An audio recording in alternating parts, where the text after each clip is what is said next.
Hi, good evening everybody. Welcome to Blue and Gold Talk, the video on the channel. If you're new here, I throw random talk out there, guys, and that's the mood I'm in for tonight. I'm just going to throw up this video.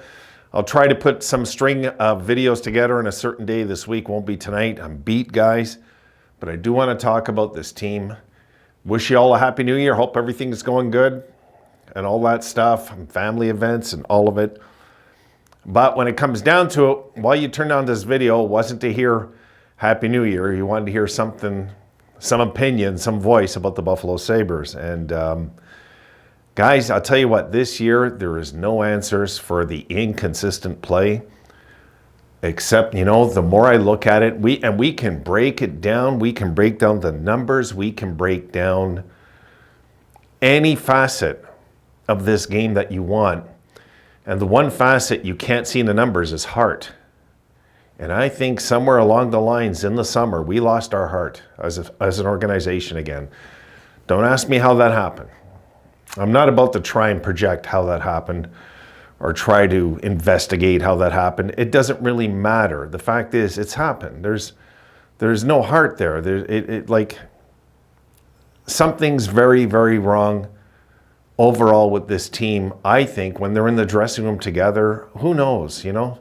I'm not a fly on the wall, so I don't know what's going on in that dressing room. But I can tell you this, guys, it's not the same team that we've seen the last 2 or even 3 years out there this year. This team this year almost looks uninterested. They do. They look like they're uninterested. They don't care about accountability. All these things mattered not too long ago. They cared about winning the fans back, being accountable. And the truth is, if the pressure is too much for them, we got to get rid of them. You can't have players that crumble under pressure when it comes to just this kind of pressure. What about the playoffs? You know? So these are the thoughts that ramble on in my head, guys. And how do we find our heart as an organization? Again, how do we find it? Besides winning. I know winning is the proof. I get that. But we're going to have to take a step, but we're going to have to know as fans, and we're a smart enough fan base to know when something is going on really bad with this team, and something is right now. Something is very wrong with this organization. And guys, we need a coaching change, and our general manager is doing nothing about it. He's not doing a thing, and that worries the hell out of me. Because if Granato thinks that he has this team playing the way he wants them to play, then he's as lost, folks, as lost is. Because this team right now doesn't look like they're being coached by anybody. They look like they're a coachless team when they play. Because they look like it doesn't matter who's behind the bench. We feel like playing tonight, we're going to play. We don't feel like it, we're not tonight. It's kind of what we're getting this year, isn't it? Isn't that what we're getting? We're getting a team that feels like a low-end version of the Toronto Maple Leafs. They show up when they want to show up, and we can't have that. We got to catch that early, okay? I'll blame a lot of it on youth. Yes, I will. I will blame a lot on you. We're the youngest team in hockey. We can use that excuse because it's real. But when it comes down to it, they're professional athletes who must be held accountable. They get paid millions of dollars. It's not like us, guys. They don't have to struggle to pay the rent and bills, and those things don't exist for those guys. So for any of you that feel bad for any of them, go look at, I encourage you to go look at their bank account next time you feel bad for one of these guys. They get paid very well to disappoint us, okay? Very well. And I don't think maxing out the cap's the issue. I don't think getting a Patrick Kane was an issue. That wouldn't have helped. That would have been a waste of money. I think it'll be a waste of money in Detroit. We'll see. So far, he's playing good in Detroit. Do I think it'll have any bearing on Detroit and their success? No. I just don't. I think Yzerman signed a lot of bad contracts over there. And they're going to catch up to him at some point. Maybe not this year. They might just squeak in the playoffs. I know that right now they're floating around 500, but we'll see what Detroit does. You know, when you look at the comparables, Detroit, Ottawa, they're not doing any better, really, than we are. They're still all struggling. I mean, they are as franchises. But Detroit can come back and say, yeah, but we won 4 Stanley Cups recently. They can say that. We can't say we got one. So they got us there, Hey, 2024 is here. We need something from this team this year to let us know there's a pulse. Because it feels like this team's a corpse right now. It really does, guys. They feel lifeless. They feel empty. They feel like they've given all they could last year and that's all they had in the tank. That's how it feels. And sometimes how it feels isn't really the way it is, but right now that's how it feels for this guy.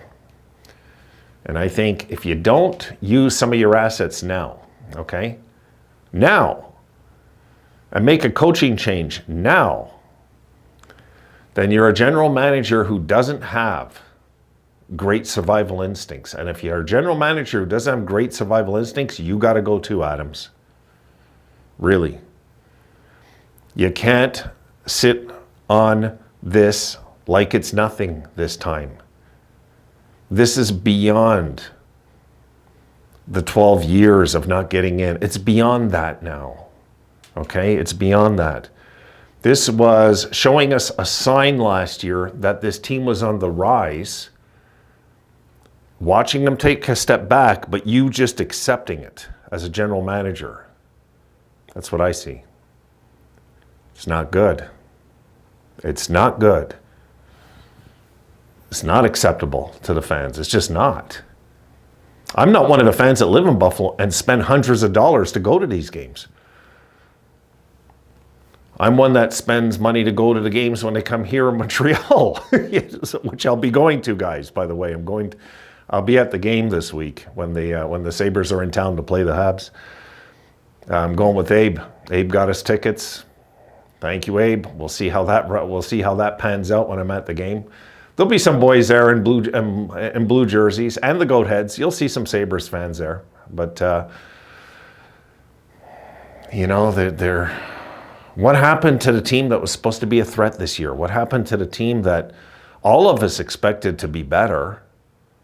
I mean, wasn't that realistic? We expected this young group to get even better this year? Of course. People that say they expected them to really get worse, no. And those are people that just want to believe in the worst or are outright lying. It's one or the other.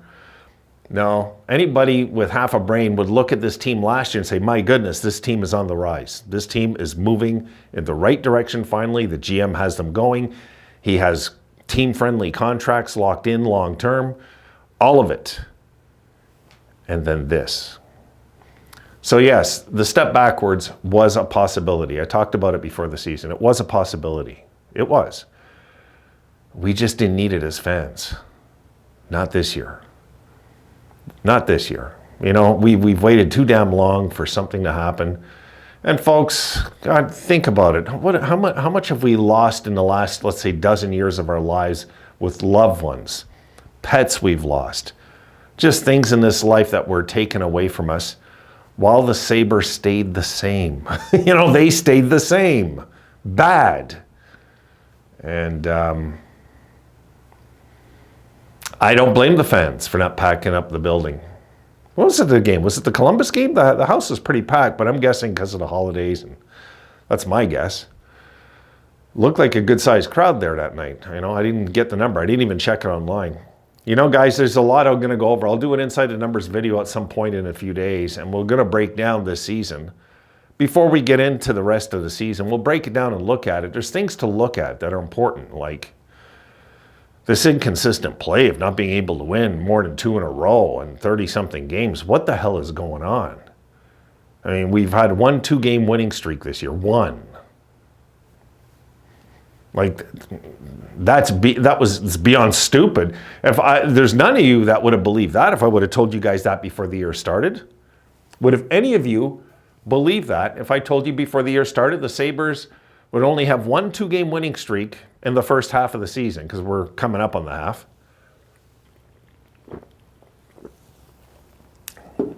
I don't know what to think anymore, except I'm going to root them on.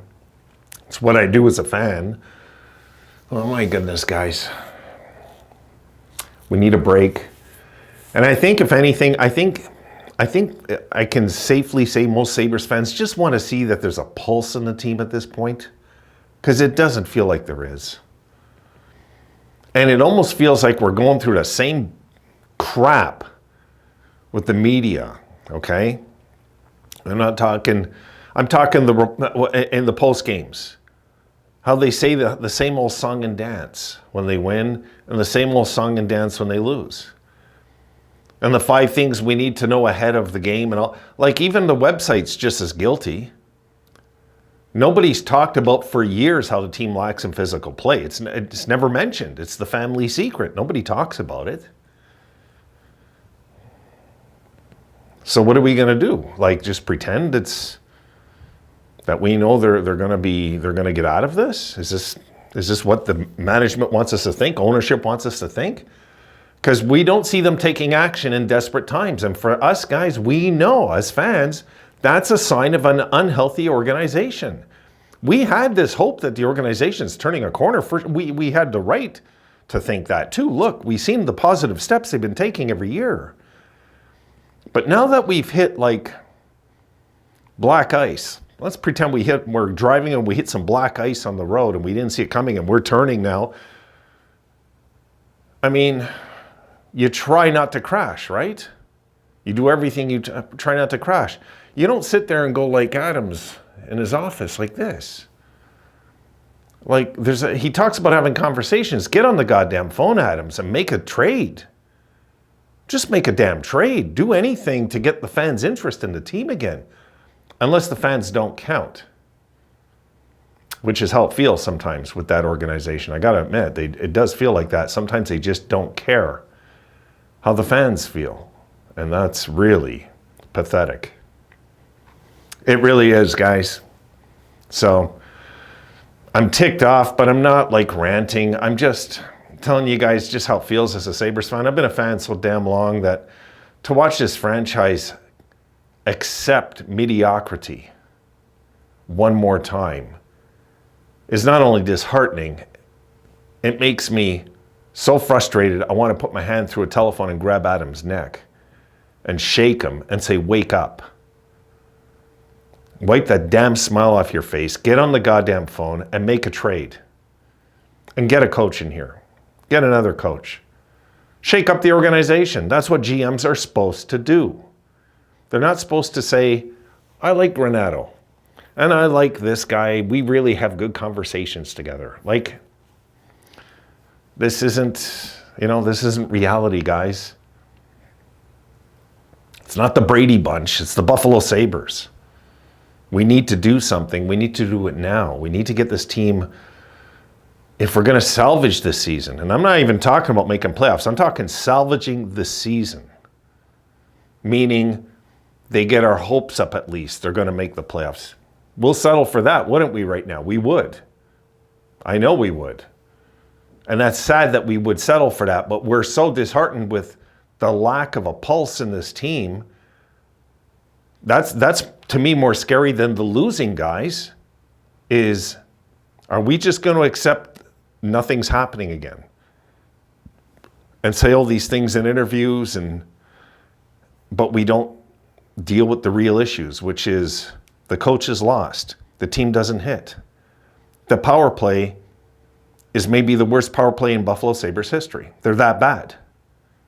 They're that bad. I'm going to have to do a video and check on this. I mean, I'm positive we're under 10% now, guys. It's beyond horrible. Like, I don't even like to watch when they have the power play. Maybe some of you relate to that. I'll get up, I'll go make a coffee or something. I don't want to watch the power play. I really don't, because I'm going to get frustrated. I'm going to watch Darlene come out of his zone, and the first thing they do is look back at their zone and pass it back. What's with not just going up ice with it? I'd rather throw it in and chase it than throw it back, and then we can't cross the blue line every time because teams have figured us out. Power play's a joke. And I'll tell you what, by the year's end, my prediction, The penalty kill will be average at best this year. That's what I see when I look at this team. Special teams aren't going to get any better. The home record, folks, I just don't know. The road record, we're going to have a losing road record this year. It sure looks like it. They're as lifeless on the road as they are at home this year. And that's the difference with last year and this year. Last year on the road, we had something going on. You know, there's two lives. There's the home life and the road life. And the road life was good last year. This year it sucks. It sucks this year. That's on the coach. He can't seem to get these guys motivated, folks. What more proof do we need that we need a coaching change? You know, and I look, the last few games, I'll tell you what, if we had Appert as our coach, no, he'll just annoy me as bad. I can tell already. This guy will, and I got nothing against these guys. They're okay coaches, but we need to get a voice of reason in that room. Guys, get a guy, get a Berube. Some of you have mentioned Berube. Yes, I'm open to that. Get a guy that's won the Stanley Cup as a coach. I'm good with that. Get a Gallant. Get a guy that's went to the finals. I'm good with that. There's coaches out there available that I don't care what the rest of the league thinks if we went and got a Quenneville. I don't care what any of you think. I want this team to win. I want this team to win at all costs, because what happened in Chicago has nothing to do with what's going to happen in Buffalo. That's already exposed. That's already out in the open. Look at the Leaf scandal in the early 80s, folks. It's worse. Way worse. And that's already buried and forgotten. So let's not be hypocrites and say, oh, look at Chicago. Well, look at what happened to the Leafs in the early 80s. Go check it up online if you don't know. There's a lot of things that happen in this league that aren't good. You know, there is. But when it comes to winning and losing, isn't that the game? Isn't that what it's all about? Is that we have to find a way to win. And right now, I'm negotiable to getting a coach in here that's going to take our players and go like this with them and twist them the right way and say, listen, you got to man up and take your guy next time when you got him lined up. You know, we need coaches like that, not like Granato, like not even paying attention if the team's hitting or not. I'm done with this coach, guys, as you can tell. So I think we need a new coach. We need a new captain. We do. But we'll do that at the end of the year. It's okay for now. But we need to change captain. If they sign Okposo again at the end of this season, guys, I might just take the year off making videos. I'm that fed up with the organization making boneheaded decisions. Like, you know, line up the proper captain. Give it to Darlene. Let's face it, he's the face of this team. He's the captain. Give it to him. Guy hits players every night, makes passes every night, takes penalties almost every night, it feels like. The guy's out there doing stuff at least. I feel bad for this guy, to be honest. And I'm saying that about a millionaire, yeah. But you can tell he'll put his heart out there, this guy. He will. Now, if he's making mistakes, it's because, guys, and I believe this, infection spreads. And we have to catch this soon, okay? Or this team's going to go like this, and we're all going to feel like we did 3 years ago very soon. Guys, on that happy note, I wish you a Happy New Year, and I'll see you in some videos later this week. Sorry if this is a bit of a long one. I wanted to have just a bit of a talk with you folks, and I wasn't even going to do a video tonight, but I wanted to put one up there because there's a lot on our minds with this team. And I would say the easiest way to cope with this, don't even worry about the playoffs right now. Worry about the direction of the team. Then everything else just follows. But right now, the direction of this team, guys, is like a plane that's nosediving. That's how this guy sees it right now. See you in the next one. Have a great night.